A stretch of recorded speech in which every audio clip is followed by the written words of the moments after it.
نبی پاک علیہ السلام نے فرمایا 3 بندے ہیں اللہ پاک انہیں دیکھ کر مسکراتا اور کیا ہوتا ہے فرمایا اور بہت خوش ہوتا ہے.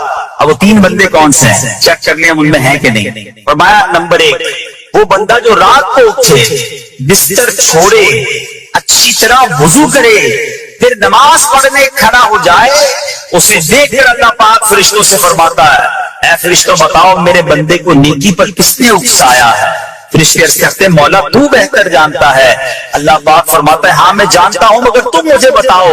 فرشتے عرض کرتے ہیں اے مالک کریم تمہیں اسے ایک چیز یعنی جہنم کا خوف دیا ہے یہ اس سے ڈرتا ہے. اے اللہ تمہیں اسے ان کو ایک چیز جنت کی امید دلائی ہے یہ اس کی امید رکھتا ہے. اے اللہ یہی خوف اور امید ہے جس نے اسے رات کی نیند قربان کر کے تیرے حضور کھڑے ہونے پر ابھارا ہے. اب اللہ پاک فرماتا ہے اے فرشتوں گواہ ہو جاؤ جس چیز سے ڈرتا ہے یعنی جہنم سے ڈرتا ہے میں نے اپنے اس بندے کو اس سے امن بخشا اور جس کی امید رکھتا ہے یعنی جنت کی میں نے جنت اس پر واجب کر دی. رات اٹھ کر جب دنیا سوئی ہو بندہ اٹھ کر تہجد کی نماز ادا کرے اللہ کی بارگاہ میں آنسو بہائے اللہ فرشتوں کے سامنے گویا فخر فرماتا. دوسرے نمبر پر سنو فرما دوسرا وہ شخص جو حق و باطل کی لڑائی میں شریک ہوا ثابت قدم رہا یہاں تک کہ شہید ہو گیا یا اللہ پاک نے اسے فتح عطا فرمائی اللہ اس بندے کو دیکھ کر بھی مسکراتا ہے. جہاد کرنے والے مجاہدین یا تو شہید ہو جائے یا غازی ہو کر لوٹے اللہ کی رضا کے لیے اللہ کی رحمت ان پر بھی چھما چھم برستی ہے.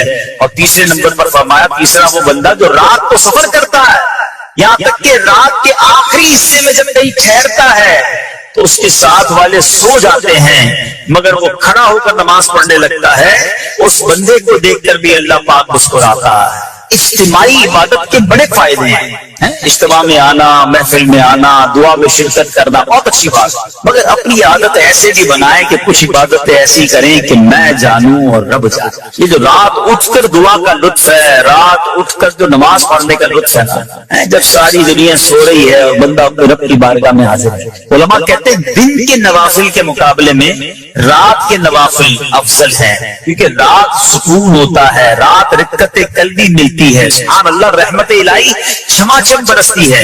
ہمیں کیا کرنا ہے کہ رات تہجد کی نماز کی عادت ڈالے. رمضان میں بن گئی تھی ساری کے لیے اٹھتے تھے تو لوگ تہجد پڑھتے تھے اللہ کرے کہ یہ عادت بن جائے. کبھی کبھی اگر ہر روز نہیں ہو سکتا تو بس کبھی کبھی کریں. اچھا اگر ایسی کوئی عبادت ہو بھی جائے نا تو سب کو بتائے نا کہ رات اٹھا تھا تو جناب دعائیں بھی کی تو آنسو بھی بہائے. نہیں کبھی کبھی ایسا کیا کرو کہ میں جانوں اور رب جانے اللہ سے باتیں کیا. میں آپ کو صحیح بتاؤں آپ مجھے ایک بات بتاتا یہ تو آپ نے سن بھی لیا کہ اللہ کی رحمت کس قدر برستی ہے اس پر.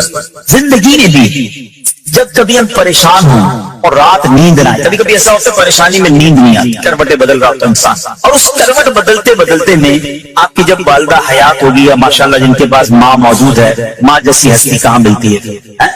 ایک بار اور سن لو دنیا کی بہت ساری چیزیں میرے اور آپ کے پاس ہیں جو ریپلیسیبل ہے جو بدلی جا سکتی ہے. موبائل فون لیتے ہیں بڑی خوشی سے لیتے ہیں مگر نیا ماڈل آتا ہے تو لوگ بدل لیتے ہیں. سواری لیتے ہیں بڑی خوشی ہوتی ہے مگر جب نئی سواری آتی تو ریپلیس بدل دیتے ہیں. ماڈل نیا آ گیا بھائی اب وہ پرانی لگتی ہے. اگر یاد رکھو ماں باپ چلے جائیں گا اس کے بعد ماں باپ دوبارہ نہیں ملتے. ان کا کوئی نیا ورژن یا نیا ماڈل نہیں ہے تو ان کی قدر کر لو ان کی دعائیں لے لو. تو بہرحال آپ کبھی کبھی تکلیف میں ایسا ہوا ہو کہ رات کو نیند نہ آئی ہو بے قرار ہو کر ماں کے پاس گیا آنکھوں میں آنسو لے کر کہ ماں میں پریشان ہوں بیمار ہوں یا قرضے میں ہوں یا فلاں پرابلم ہے. ماں نے کیا کیا تھا کروٹ بدل کر سو گئی تھی کہ بیٹا تو جان تیرا کام جانے یا ماں خود بھی بیدار ہو گئی سینے لگایا اور دعا کرنا شروع کر دی. ہم روئے تو ماں بھی روئی. یہ ہے نا ماں میری تکلیف. ایسا لگتا ہے کہ مجھے کبھی کبھی یہ فیصلہ کرنا مشکل ہوتا تھا کہ تکلیف مجھے زیادہ ہوتی ہے میری تکلیف میں میری والدہ کو زیادہ ہوتی ہے. بیمار میں ہوں تکلیف اسے یہ رشتہ کہاں ملتا ہے. مگر مجھے ایک بات بتاؤ جب میری تکلیف پر رات نیند چھوڑ کر بستر چھوڑ کر میں ماں کے پاس گیا ماں نے سینے لگایا تو اگر میں اپنا بستر چھوڑ کر آنکھوں میں آنسو دیے میری ماں سے مجھے کہیں زیادہ پیار کرنے والے رب کی بارگاہ میں چلا گیا تو اس کی رحمت کیا مجھے مایوس کر دی. میری ماں کے دل میں جو مامتا ہے نا وہ بھی میرے رب نے ڈال دیا. تو رب کی رحمت کتنی ہوگی تو کبھی کبھی اللہ کی بارگاہ میں رات کے سپہر حاضر ہوا، جو پرابلم ہے آپ کی، جو مشکل ہے آپ کی، آپ یقین کریں، آپ اللہ کی بارگاہ میں تہجد کے وقت رات کے آخری پہر آنسو بہائیں، دعائیں کریں، نوافل پڑھیں، پھر دیکھیں آپ کے دل کو تسلی کیسے ہوتی ہے، آپ کا ایمان تازہ ہو جائے گا، اور آپ نے دیکھا کہ ایسے وقت عبادت کرنے والوں سے رب کتنا راضی ہوتا ہے۔ اللہ کرے یہ بات ہمیں سمجھ آ جائے۔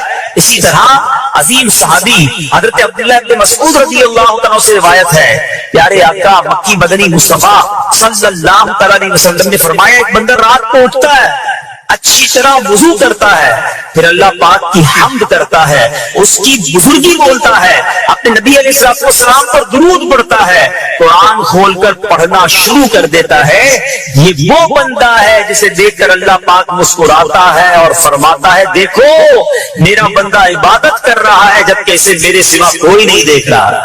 اللہ، یہ کاش ہمیں عادت مل جائے کہ ہم اکیلے میں عبادت کریں، انفرادی عبادت کریں، میں جانوں میرا رب جانا، کبھی تلاوت کریں، کبھی درود پڑھیں، کبھی دعائیں کریں، کبھی آنسو بہائیں، سبحان اللہ، اس کا بڑا ہی اور ہے۔ ہاں کبھی ایسا ہونا چاہیے، ہم محفل میں عشق رسول کے عالم میں رو بھی پڑھتے ہیں، مدینے کی یاد ہو، نعت شروع ہو تو ہماری آنکھوں میں آنسو آ جاتے ہیں، یہ بھی اچھی بات ہے، مگر کبھی کبھی رات ایسی بھی ہونی چاہیے کہ دل میں ہو یاد تیری گوشے تنہائی، دل میں ہو یاد تیری گوشے تنہائی ہو، پھر تو خلوت میں عجب انجمن آرائی ہو۔ کبھی زندگی میں ایسی راتیں بھی آنی چاہیے، وہ ہے نا، جاگ اٹھا اشکوں کا مقدر، عشق نبی میں روتے روتے کیسی گزری رات نہ پوچھو۔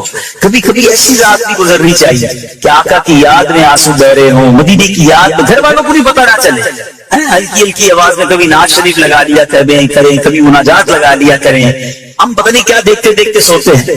کاش انہی تصورات میں آنکھیں بند ہوں کہ میں سو جاؤں یا مصطفیٰ کہتے کہتے، میں سو جاؤں یا مصطفیٰ کہتے کہتے، کھلے آنکھ صلی علی کہتے کہتے۔ جو مدینے کے تصور میں سوتے نا پھر خواب میں زیارت بھی کر لیتے۔ خواب کا ایک فینامنا یہ بھی ہے، آپ جس چیز کے بارے میں سوچتے ہوئے سوتے ہیں عموماً گندی باتیں دیکھ کر، گندی چیزیں دیکھ کر سوتے، پھر ایسے ڈراؤنے خواب بھی آتے، انہیں ٹینشن بھی آتی، فلموں میں بھی باردار دیکھی، خواب میں بھی لڑائی جھگڑے دیکھ رہے ہیں۔ جو مدینے کی یادوں میں سو رہا ہے، جو باوضو سو رہا ہے، جو اللہ کا ذکر کر کے سو رہا ہے، جو نوافل پڑھ کے سو رہا ہے، پھر دیکھو خواب میں بھی کہاں کہاں کی سیر کرے گا انشاءاللہ۔ تو اپنی خلوتوں کو اچھا کریں، اپنے اکیلے وقت کو بھی خوبصورت کریں، آنسو بہائیں، اور سبحان اللہ تہجد پڑھنے والوں کے چہروں پر نور بھی آ جاتا ہے۔ ہاں یہ ایک الگ نعمت انہیں ملتی ہے، اللہ نصیب فرما دے۔ اچھا ایک اور خوبصورت کام، اللہ کریم دل دیکھ کر مسکراتا ہے۔ فرمایا حضرت ابو سعید خدری رضی اللہ عنہ فرماتے ہیں، رسول ذی شان مکی مدنی سلطان صلی اللہ علیہ وسلم نے فرمایا، تین بندوں کو دیکھ کر اللہ پاک مسکراتا ہے، وہ قوم جو نماز میں صفیں سیدھی کرتی ہے، اور وہ بندہ جو اللہ پاک کی راہ میں جہاد کرتا ہے، تیسرا وہ بندہ جو رات کے اندھیرے میں عبادت کرتا ہے، انہیں دیکھ کر اللہ پاک مسکراتا ہے۔ جہاد والی بات اور رات والی عبادت کی بات تو ہو گئی، اب اس میں نئی بات سیکھنے کو ملی، صفیں درست کرنے والی۔ اب روز نماز پڑھ رہے ہیں، صفیں درستی کر رہے ہوتے، امام صاحب کہہ کے تھک جاتے، کاندھے سے کاندھا ملائیں، صفوں کو سیدھا کریں۔ صفوں کو سیدھا کرنے والوں کو دیکھ کر رب کی رحمت مسکراتی ہے، رحمت برستی ہے۔ اب یہ کتنا آسان کام ہے، مگر اس کی طرف بھی توجہ نہیں ہوتی ہے۔ یاد رکھیے کہ صفیں سیدھی کرنا یہ بڑی نیکی ہے، اور اللہ کرے کہ ہم اس پر عمل کرنے والے بنے، اور صفیں درست کرنا ترک واجب ناجائز اور گناہ ہے۔ سیدھی صفیں نہیں کرتے، نہیں ناجائز کرتے ہیں، گناہ کرتے ہیں۔ صف درست نہ کرنے سے نماز ناقص رہ جاتی ہے، اور یہ بعض اوقات لوگ کہتے ہیں یار ہمیں اس نماز میں وسوسے بہت آتے ہیں، روایتوں میں آتا ہے صف درست نہ کرنا نماز میں وسوسے آنے کا سبب ہے۔ صفیں ٹھیک نہیں ہوگی نا، عجیب عجیب سی باتیں دماغ میں آنی۔ کیوں؟ حدیث پاک میں آتا ہے شیطان تمہارے درمیان بھیڑ کے بچے کی طرح گھس جاتا، شیطان سبوں میں گھس جاتا ہے۔ صف سیدھی نہ کرنے میں چہرہ بگڑنے کا اندیشہ ہے۔ اے ہائے، اب ذرا غور کر لیجیے یہ کتنا ضروری ہے۔ قرآن کریم میں ایک سورت ہے سورہ صافات، اس مبارک سورت کی پہلی آیت میں اللہ پاک نے فرمایا والصافات صفا، ان کی قسم جو باقاعدہ صفیں باندھے ہوئے ہیں۔ حضرت عبداللہ بن مسعود فرماتے ہیں یہاں صفیں باندھنے والوں سے مراد فرشتے ہیں۔ حضرت جابر بن سمورہ رضی اللہ عنہ فرماتے ہیں ایک دن پیارے آقا مکی مدنی مصطفیٰ صلی اللہ علیہ وسلم تشریف لائے، اور فرمایا تم ایسے سب کیوں نہیں بناتے جیسے فرشتے سب بناتے ہیں؟ ہم نے عرض کی یا رسول اللہ صلی اللہ علیہ وسلم فرشتے کیسے سب بناتے ہیں؟ فرمایا پہلے اگلی صف مکمل کرتے ہیں اور خوب مل کر کھڑے ہوتے ہیں. سبحان اللہ، مبارک ہو مسلمانوں کو، صفیں سیدھی کرتے ہیں، اچھی طرح کاندھے سے کاندھا ملاتے ہیں، گویا یہ فرشتوں کا کام کر رہے ہیں، فرشتوں والا کام کر رہے ہیں. تفسیر طبری میں ہے فاروق اعظم رضی اللہ عنہ کا یہ معمول تھا، جب نماز پڑھانے لگتے تو نمازیوں کو فرماتے صفیں سیدھی کر لو، اے فلاں ذرا آگے ہو جاؤ، اے فلاں اگر پیچھے ہو جاؤ. پھر فرماتے بے شک اللہ پاک تمہیں فرشتوں کی طرح دیکھنا پسند فرماتا ہے. تو صفیں سیدھی رکھنا یہ فرشتوں کا انداز ہے اور اللہ کی رحمت خوب برستی ہے، گویا رب مسکراتا ہے انہیں دیکھ کر. ایک عورت حضرت سیدنا حسن بصری رحمت اللہ تعالی کے پاس آئی اور کہا کہ اے شیخ میری لڑکی فوت ہو گئی ہے، میں اسے خواب میں دیکھنا چاہتی ہوں. حضرت حسن بصری رحمت اللہ تعالی نے فرمایا کہ 4 رکعت نفل اس طرح ادا کرو کہ ہر رکعت میں سورہ فاتحہ ایک مرتبہ اور سورہ تکاثر الہاکم التکاثر، یہ پوری جو سورت ہے یہ ایک مرتبہ پڑھو. اور یہ نماز عشاء کی نماز کے بعد پڑھ کر پہلو کے بل پیارے آقا علیہ الصلوۃ والسلام پر درود پڑھتے ہوئے سو جاؤ یہاں تک کہ تمہیں نیند آ جائے. اس عورت نے اپنی مرحوم بیٹی کو خواب میں دیکھنے کے لیے یہی عمل کیا، یہی فارمولہ اپنایا، یہی وظیفہ اپنایا. اس عورت نے خواب میں کیا دیکھا؟ ماں اپنی بیٹی کو تکلیف میں نہیں دیکھ سکتی. اب اس عورت نے خواب میں دیکھا کہ اس کی بیٹی عذاب میں گرفتار ہے، گندک کا لباس اس کا پہنا ہوا ہے، ہاتھ بندھے ہوئے ہیں اور پاؤں میں آگ کی زنجیریں. اب جب یہ عورت بیدار ہوئی تو بہت افسردہ، ظاہر ہے ماں اگر اپنی بچی کو عذاب میں دیکھ لے تو کون سی ماں سکون میں ہوگی. حضرت حسن بصری رحمت اللہ تعالی کے پاس آئی اور آ کر کہا کہ حضور میری بیٹی تو عذاب میں ہے. آپ نے فرمایا کچھ مال صدقہ کرو. اب کہتے مال صدقہ کرو، امید ہے کہ اللہ عز و جل اسے معاف فرما دے گا. حضرت حسن بصری رحمت اللہ تعالی اسی رات سوئے. ایک دن کے بعد آپ آرام کر رہے ہیں، آپ نے عالم خواب میں خود کو جنت کے باغ میں دیکھا. ایک خوبصورت تخت پر ایک حسین و جمیل عورت بیٹھی ہوئی تھی، سر پر نور کا تاج سجا ہوا ہے. کہنے لگی اے حسن کیا آپ مجھے نہیں جانتے؟ حضرت حسن بصری رحمت اللہ تعالی نے فرمایا کہ نہیں میں تو نہیں جانتا. تو وہ عورت وہ خاتون کہتی کہ میں اسی عورت کی بیٹی ہوں جو کل آپ کے پاس آئی تھی، آپ نے جس کو وظیفہ بتایا. حضرت حسن بصری رحمت اللہ تعالی نے فرمایا کہ تمہاری ماں تو بتا رہی تھی تم عذاب میں ہو، تم بڑی تکلیف میں تھی. کہ حضور بات تو یہی ہے، میری ماں نے سچ کہا تھا. آپ نے پوچھا پھر یہ مقام کیسے ملا؟ آج تو جنت کی نعمتیں تمہارے ساتھ. اس لڑکی نے کیا کہا؟ بڑی زبردست بات ہے. کہتی ہے کہ ہم 70,000 افراد تھے جو عذاب میں مبتلا تھے، مگر ایک نیک آدمی ہمارے قبرستان سے گزرا، اس نے سرکار دو عالم صلی اللہ تعالی علیہ وسلم پر درود پڑھا اور اس کا ثواب ہمیں پہنچایا. اللہ عز و جل نے اس درود کو اس کی طرف سے قبول فرمایا اور ہم تمام کو اس درود شریف کی برکت سے اس عذاب سے نجات عطا فرمائی. اور مجھے یہ مرتبہ ملا جو آپ اپنی آنکھوں سے مشاہدہ کر رہے ہیں. 70,000 افراد قبرستان کے مردے جن پر عذاب ہو رہا تھا، مگر ایک نیک شخص گزر کر درود پاک پڑھ کر ساری قبر والوں کو ایصال ثواب کرتا ہے تو 70,000 لوگوں سے عذاب گویا دور کر دیا جاتا. اے بچے بچے اسلامی بھائیو، کتنے سارے بدنی پھول اس واقعے سے ملتے ہیں. قبرستان جانا چاہیے، وہاں جا کر فضول باتیں نہیں. آج کل تو قبرستان میں بھی برے کام ہو رہے ہیں، معاذ اللہ. منشیات فروشوں نے، بہت سارے غلط کام کرنے والوں نے قبرستان کا رخ کیا. ارے یہ تو عبرت کی جگہ ہے. جہاں کسی کی قبر میں عذاب ہو رہا ہے، کسی کی قبر جنت کا باغ ہے، وہاں جا کر تو آنسو بہانے. جی ہاں، حضرت عثمان غنی رضی اللہ تعالیٰ ذوالنورین، ذرا مرتبہ سوچئے گا، ذوالنورین ہیں، خلیفۃ المسلمین ہیں، امیر المومنین ہیں، مگر آپ جب قبرستان جاتے، کبھی کسی قبر کے پاس جاتے، زاروں کتار روتے، اتنا روتے کہ آپ کی داڑھی آنسو سے تر ہو جاتی. کسی نے کہا حضرت نہ آپ حشر کی بات پر اتنا روتے ہیں، نہ جہنم کے تذکرے پر اتنا روتے ہیں، آپ قبرستان میں آتے ہیں یا قبر کی بات ہوتی ہے بڑا روتے ہیں. فرمایا بات یہ ہے کہ یہ قبر ہی پہلی منزل ہے، جو اس قبر میں پاس ہو گیا، اس امتحان سے پاس ہو گیا، وہ آگے بھی کامیاب ہو جائے گا۔ جو قبر میں پھنس گیا اس کی اگلی منزل بھی بڑی خطرناک ہونی ہے۔ آج کچھ لوگ یہ بھی کہتے ہیں ہم تو شراب نہیں پیتے، یہ شراب کی دکان چلانے والے کچھ ملکوں میں کہتے ہیں ہم تو کافر کو شراب بیچتے ہیں، یہ جناب کافر کے لیے ہم نے شراب رکھی ہے۔ حضرت علامہ مولانا مفتی محمد امجد علی اعظمی علیہ رحمت اللہ کبھی فرماتے ہیں کہ کافر یا بچے کو شراب پلانا بھی حرام ہے، اگرچہ بطور علاج پلائے، اور گناہ اسی پلانے والے کے ذمے۔ مجھے تو کبھی کبھی سمجھ نہیں آتی، اللہ کرے میں جو آج بیان کرنے جا رہا ہوں کوئی ایسا مجھے سن لے جس کے دل پر یہ چوٹ لگ جائے، جو ایئر لائن میں کام کرتے ہیں، مسلمان ہوتے ہیں مگر شراب سرو کر رہے ہوتے ہیں۔ ارے تف ہے ایسی روزی پر تمہیں حرام کی طرف، اللہ کے عذاب کی طرف لے جا رہی ہے، اور تم مسکرا مسکرا کر لوگوں کو شراب پیش کر رہے ہو۔ توبہ توبہ توبہ، اللہ رب العالمین کو کیا جواب دو گے؟ نہ کرے ایسا کام۔ اگر مجھے دنیا بھر میں کوئی ایسا سن رہا ہے جو کسی ایسے اسٹور میں کام کرتا ہے جہاں شراب صرف کی جاتی ہے، چھوڑ دو ایسی نوکری، نہ کرو ایسا کام۔ اللہ غیب کے خزانوں سے تمہیں حلال روزی عطا فرمائے گا۔ مجھے یاد آ گیا، ایک بار ہم اٹلی میں تھے، مدنی قافلے میں، اسی طرح کا کچھ بیان تھا۔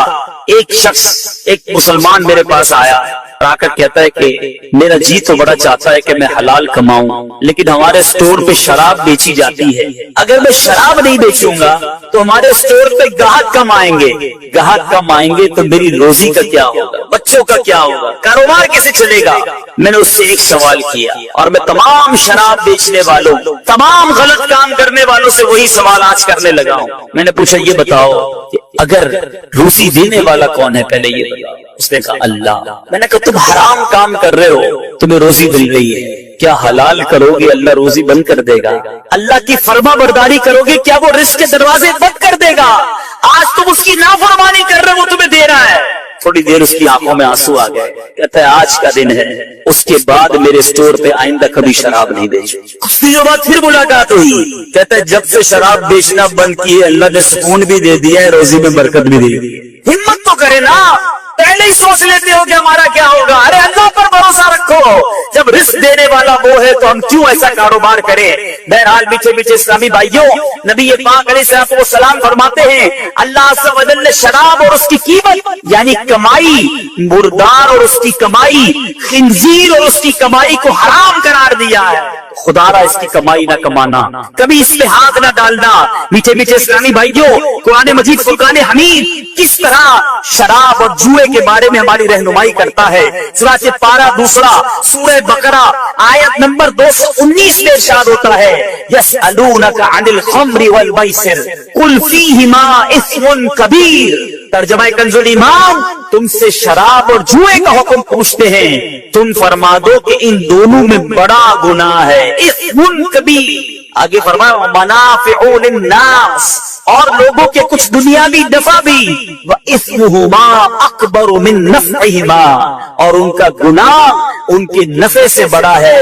گویا شراب میں کوئی فائدہ نہیں، جس جوئے میں کوئی فائدہ نہیں، بلکہ ایک جگہ یہ شیطان کے کام، شیطان کے آلے قرار دیے گئے۔ پیچھے پیچھے اسلامی بھائیوں، نہ شراب کے قریب جانا ہے، نہ جوئے کے قریب جانا ہے۔ آج طرح طرح کے طریقے سے جوئے کھلائے جا رہے ہیں، پرچی کے نام پر، شطرنج کے نام پر، کرکٹ کے نام پر، شرطوں کے نام پر۔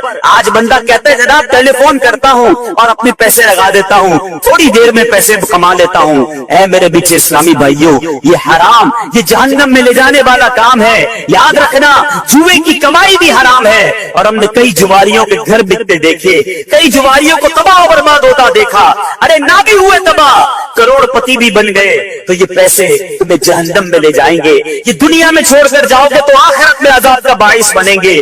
ہمیں یہ حرام کی روزی نہیں چاہیے، خدا را توبہ کر لیجئے، جوئے کے قریب بھی نہ جائیے۔ ہمیں حلال اور فقط حلال روزی کمانی ہے۔ نبی پاک علیہ الصلوۃ والسلام شب معراج، میرے آقا جب آسمانوں کی طرف تشریف لے گئے تو پیارے آقا علیہ الصلوۃ والسلام کی خدمت میں 2 پیالے پیش کیے گئے، ایک دودھ کا، دوسرا شراب کا، چوائس دی گئی۔ نبی پاک علیہ الصلوۃ والسلام ان میں سے کوئی ایک پسند فرما لے۔ میرے آقا علیہ الصلوۃ والسلام نے دودھ کو پسند فرمایا، تو عرض کی گئی